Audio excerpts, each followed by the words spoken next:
Pebbles Gujarati. આળસુ પોપટ.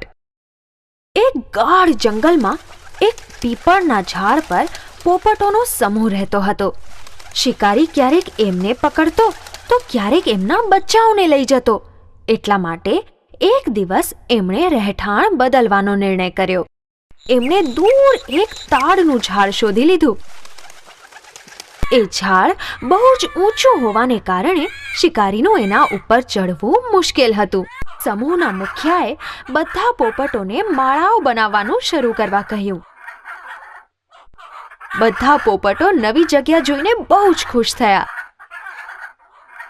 અને ખુશીથી ગાવા લાગ્યા. પણ મુખી સાવધાન હતો. એ હજી પણ નવી જગ્યાનું નિરીક્ષણ કરી રહ્યો હતો. અચાનક એણે એ ઝાડ પાસે એક નાની વેલ જોઈ. એણે બધા પોપટોને નીચે બોલાવ્યા. જલ્દી નીચે આવો. આ ઝાડ પાસે જે વેલ છે એને હમણાં જ કાઢવી પડશે.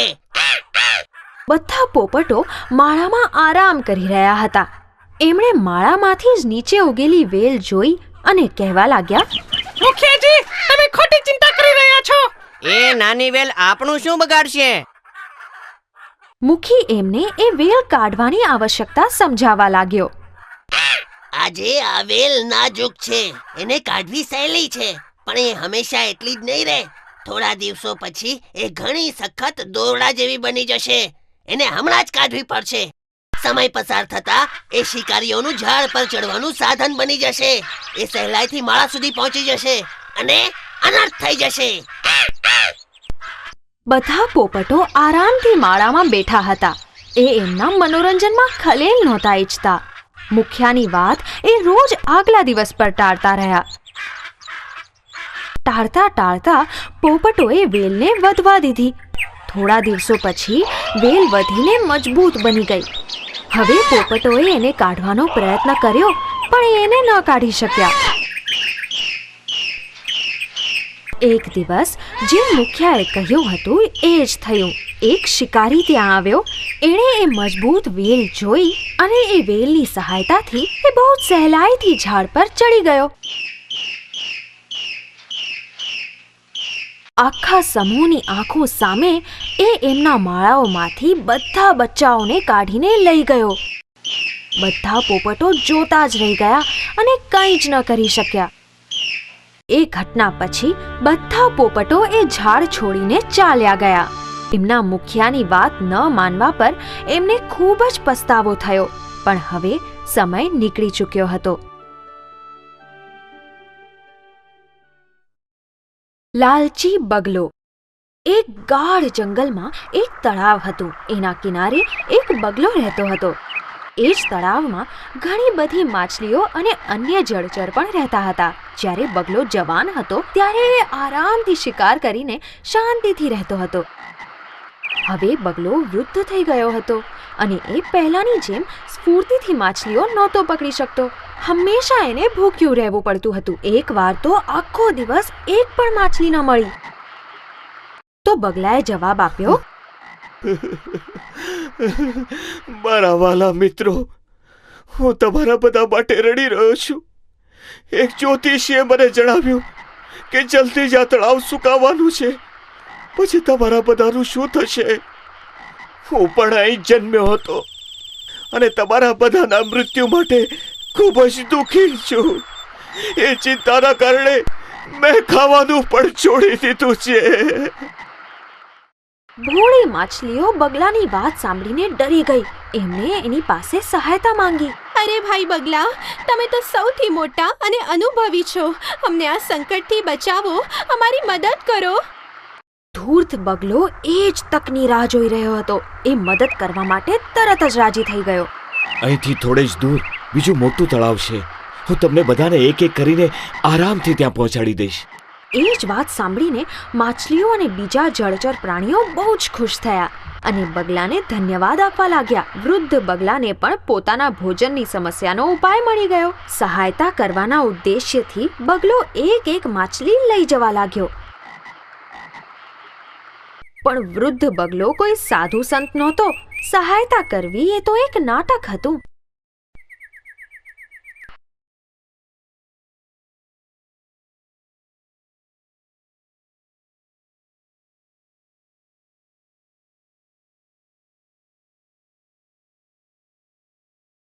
દિવસો એવી જ રીતે વીતવા લાગ્યા. જગ્યા બદલવાની ઉત્સુકતામાં દરેક દિવસે બધા જ પ્રાણી એને જલ્દીથી લઈ જવાની વિનંતી કરવા લાગ્યા. બગલાને હવે પેટ ભરીને ખાવાનું મળવા લાગ્યું અને બગલો ખુશ રહેવા લાગ્યો. એક દિવસ તળાવમાં રહેવાવાળા એક કરચલાએ બગલાને કહ્યું, હું કેટલા દિવસથી તમને લઈ જવા માટે વિનંતી કરી રહ્યો છું. તમે તો ફક્ત માછલીઓને જ લઈ જાઓ છો, પરંતુ આજે તો મારો વારો છે ને. કૃપા કરીને તમે મને તમારી પીઠ પર બેસાડીને એ તળાવ સુધી લઈ જાઓ. કરચલાને પીઠ પર બેસાડીને એ ઉડવા લાગ્યો. ચાલો આજે જરા સ્વાદ બદલી લઉં. એ જ માછલીઓ ઘણા દિવસથી ખાઈ રહ્યો છું. કરચલાએ પૂછ્યું, મિત્ર, એ બધી માછલીઓ નવી જગ્યા પર ખુશ તો છે ને? બગલો વિચારી રહ્યો હતો. હવે આ કરચલો પીઠ પરથી ક્યાં જશે? તળાવથી પણ દૂર આવી ગયા છીએ. ચાલો એને સાચું જ કહી દઉં. બિચારો. બગલો હસીને બોલ્યો, કેવું તળાવ મૂરખ! ત્યાં કોઈ તળાવ નથી. તું ચિંતા ન કર, બધી માછલીઓ મારા પેટમાં સુરક્ષિત છે અને હવે તું પણ મારું ભોજન બનવા માટે તૈયાર થઈ જા. બગલાની ચાલાકી કરચલો સમજી ગયો. એણે બગલાની લાંબી ડોક મરડી નાખી અને એ ધૂર્ત બગલો એ જ સમયે મરી ગયો. કરચલો પાછો તળાવ પાસે આવ્યો અને એણે બધાને બગલાના ધૂર્તપણાના વિષયમાં જણાવ્યું. બધાએ કરચલાની પ્રશંસા કરી અને એનો આભાર માન્યો. ચતુર બકરો. એક દિવસ એક ભૂખ્યું વરુ ખોરાકની શોધમાં જંગલમાં ભટકી રહ્યું હતું. એણે એક પથરાળી જમીન નજીક એક લીલાછમ ઘાસની જમીન જોઈ. ત્યાં એણે જોયું કે એક મોટો અને જાડો બકરો ઘાસ ખાઈ રહ્યો હતો. વાહ, લાગે છે ભોજનની વ્યવસ્થા થઈ ગઈ. એ ધીમેથી એની તરફ વધ્યું, પણ બકરો સાવધાન હતો. એણે વરુની તરફ જોઈને કહ્યું, અરે, તમે તો ખૂબ જ અશક્ત અને ભૂખ્યા લાગો છો. મને ખુશી થશે જો તમે મને તમારું ભોજન બનાવી લેશો. એકને બચાવવા માટે કોઈ બીજાએ તો સમર્પણ કરવું જ પડે છે ને. એ સાંભળીને વરુને આશ્ચર્ય થયું. તમે તો ખૂબ જ દયાળુ છો. પણ તમે મને ખાશો કેવી રીતે? હું તો બહુ જ મોટો છું. તમે અહીં જ તમારું મોઢું ખોલીને ઊભા રહેજો. હું પહાડ પર ચડું છું.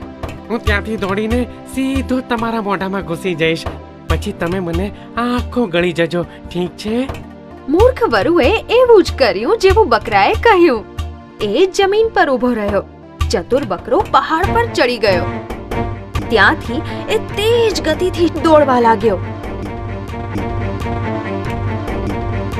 બકરાએ વરુના માથા પર જોરથી ઘા કર્યો.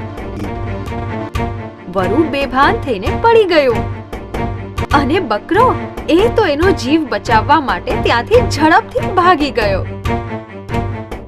કબૂતર અને કીડી. એક સમયની વાત છે. એક ઝાડ પર એક કીડી રહેતી હતી. એક દિવસ એ ખોરાકની શોધમાં ડાળી પર ફરી રહી હતી. અચાનક એનો પગ લપસવાથી એ નીચે પાણીમાં પડી ગઈ અને વહેવા લાગી. બચાઓ, બચાઓ! અરે, મને કોઈ બચાવો! એક કબૂતરે કીડીને વહેતા અને બૂમો પાડતા જોઈ. એણે કીડીની મદદ કરવાનો નિર્ણય લીધો. કીડીની સહાયતા માટે એણે એક પાંદડું તોડીને પાણીમાં ફેંક્યું. એ પાંદડા પર ચડીને એ કીડી કિનારા પર આવી ગઈ. કીડીએ જોયું કે કબૂતરે એની સહાયતા કરી છે. એ એનો આભાર માનવા માટે એ ઝાડ પર ચડી. ઝાડ પર ચડીને કીડી કબૂતરની પાસે પહોંચી અને કહ્યું, ધન્યવાદ, આજે તમે મારો જીવ બચાવ્યો. એવું ન કહો, એ તો મારું કર્તવ્ય હતું. હું તમારી આભારી છું. ભવિષ્યમાં જો તમને કોઈ મદદની જરૂર હોય તો મને જરૂર યાદ કરજો. જરૂર યાદ કરીશ. આજે હું ભગવાનનો બહુ જ આભારી છું કે એમણે મને તમારા જેવો મિત્ર આપ્યો. અને ખુશી ખુશી બંને પોતાના રસ્તે ચાલ્યા ગયા. એ બંને સાથે બધું ઠીક ચાલી રહ્યું હતું. એક દિવસ જ્યારે કીડી એનું ખાવાનું લઈને પોતાના ઘરે જઈ રહી હતી,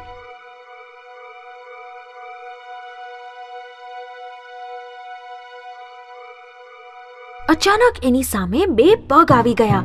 એણે આશ્ચર્ય પામીને ઉપર જોયું. ત્યાં એક શિકારી ઊભો હતો અને એના હાથમાં એક ધનુષ હતું. કીડીએ જોયું કે એ શિકારી કોઈ પર નિશાન તાકી રહ્યો હતો. એણે તીરની દિશામાં જોયું તો ત્યાં એ જ કબૂતર હતું. એણે તરત જ કંઈક વિચાર કર્યો અને કબૂતરને બચાવવાનો નિર્ણય લીધો. એ જ ક્ષણે એણે શિકારીના પગ પર જોરથી ડંખ દીધો. શિકારી પીડાને કારણે બૂમો પાડવા લાગ્યો.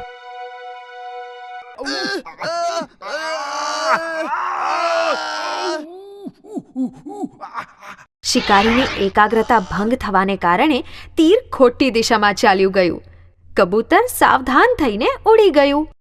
થોડા સમય પછી કબૂતર કીડીને મળ્યું અને એણે કહ્યું, આભાર મારા મિત્ર. તો મિત્ર હોવાના સંબંધે એ મારું પણ કર્તવ્ય છે. હું પહેલા એ વિચારી રહ્યો હતો કે આટલી નાનકડી કીડી મારી શું મદદ કરી શકશે, પણ હું ખોટો હતો. આજે તે મારો જીવ બચાવ્યો.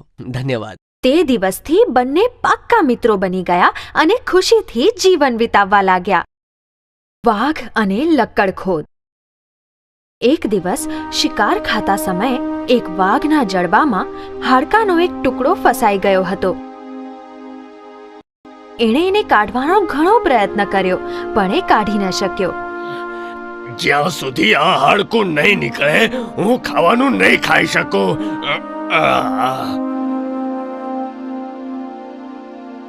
દિવસો વીતવા લાગ્યા અને એ વાઘ પીડિત અને અશક્ત થઈ ગયો. એક લક્કડખોદ એ જ ઝાડની ડાળી પર બેસીને આ બધું જોઈ રહ્યો હતો. એણે વાઘને પૂછ્યું, કેમ ભાઈ, શું થયું? તારા મોઢાને શું થયું? જરા પાસે આવીને જો, અહીંયા એક હાડકું ફસાયું છે. અરે હા, હાડકું તો બરાબર ફસાયું છે. હું આને કાઢી શકું છું, પણ તારે મને હંમેશા શિકારમાં ભાગ આપવો પડશે. વાઘે સહમતિ દેખાડવા માટે પોતાની ડોક હલાવી.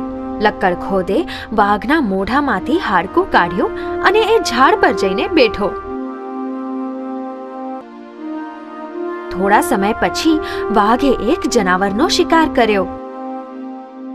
અરે ઉભો રે, તારો વાયદો તું ભૂલી ગયો? મને મારો ભાગ આપી દે. વાઘે લક્કડખોદ સામે જોઈને બહાનું કાઢવાનો નિર્ણય કર્યો. એ કોણ છે તું? હું તને શિકારમાં ભાગ કેમ આપું? લક્કડખોદ ચકિત થઈ ગયો. શું ઉપકાર ભૂલી જવા વાળા? ભૂલી ગયો? મેં જ તારા મોઢામાંથી હાડકું કાઢ્યું હતું. આટલું જલ્દી ભૂલી ગયો? વાઘ જોરથી હસવા લાગ્યો. જંગલી જનાવર પર વિશ્વાસ? હું ઈચ્છેત તો તને સહેલાઈથી મારી શકતો હતો, પણ તારા વિષયમાં વિચાર કે હાડકું કાઢતા સમયે મેં તને માર્યો નહીં. તે મને દગો દીધો, પણ હું પણ અશક્ત નથી. નહીં ભૂલતો, મારી ચાટ પણ બહુ તીક્ષ્ણ છે.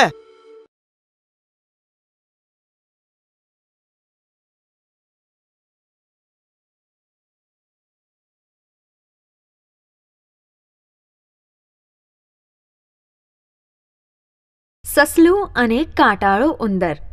નર્મદાના કિનારે એક ઘનઘોર જંગલ હતું.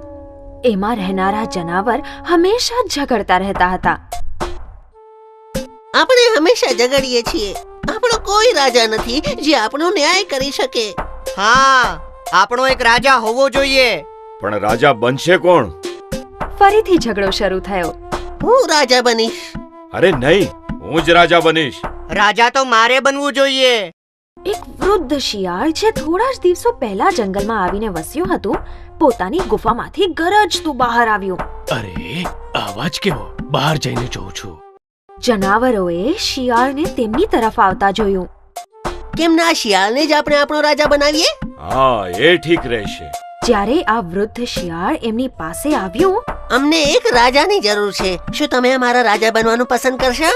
શું નસીબ છે મારું! મને વિશ્વાસ જ નથી આવી રહ્યો. લાગે છે મારા ખરાબ દિવસો પૂરા થયા. બધા જનાવર પ્રસન્ન થઈ ગયા. મહારાજ, હિંસાના વિરોધી તો અમે પણ છીએ, પણ એક ન્યાયપ્રિય રાજા જ અપરાધીને મારી શકે છે. આગલા જ દિવસે સસલા અને કાંટાળા ઉંદરની વચ્ચે ઝઘડો થઈ ગયો. આ દર મારું છે. નહીં, આ મારું છે. મેં આને સૌથી પહેલા જોયું છે.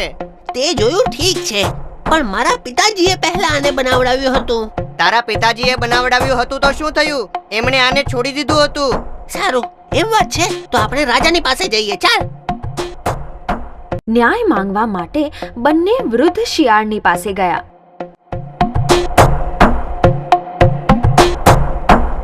મહારાજ, અમને ન્યાય જોઈએ છે, ન્યાય. કેમ, શું થયું?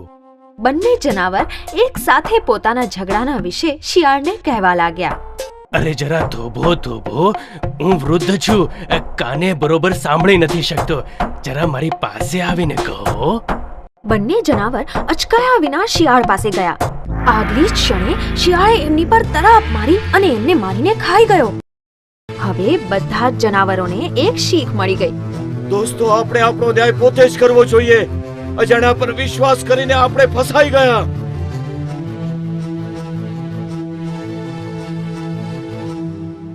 બુલબુલ અને ધનેશ પક્ષી.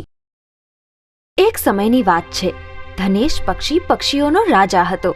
નાની એવી ભૂલ પર એ નાના નાના પક્ષીઓને ક્રૂરતાથી મારી નાખતો હતો. એટલા માટે એક દિવસ બધા જ પક્ષી મળીને પોતાનો નવો રાજા ચૂંટવાની વાત કરી રહ્યા હતા. તે બધા બુલબુલને ચૂંટવા ઈચ્છતા હતા. એ રાજા જેવો દેખાય પણ છે. હા, અને જો ઈચ્છે તો પણ અમને કઈ હાનિ નહીં પહોંચાડી શકે. પણ એ વાત ધનેશને કોણ જણાવશે? એ ક્યારેય નહીં માને. મારી પાસે એક ઉપાય છે. મારી સાથે આવ લકડખોદ, મને તારી મદદ જોઈએ છે. થોડા સમય પછી, મહારાજ, અમે બધા ઈચ્છીએ છીએ કે પરીક્ષા આપીને આપ આપનું સ્વામિત્વ સિદ્ધ કરો. તમારે એક જાડી ડાળ પર બેસીને એને તોડવી પડશે, અને જો સફળ ન થયા તો જે પણ સફળ થશે એ અમારો રાજા બની જશે. બોલો, હું કઈ ડાળ પર બેસું?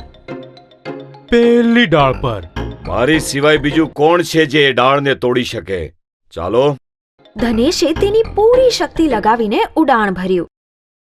તે જોરથી એ ડાળી પર બેઠો, પણ એ ડાળી તૂટી જ નહીં. જે પણ આ પરીક્ષામાં ભાગ લેવા ઈચ્છતા હોય એમને એટલી જ જાડી ડાળ પર બેસવું પડશે.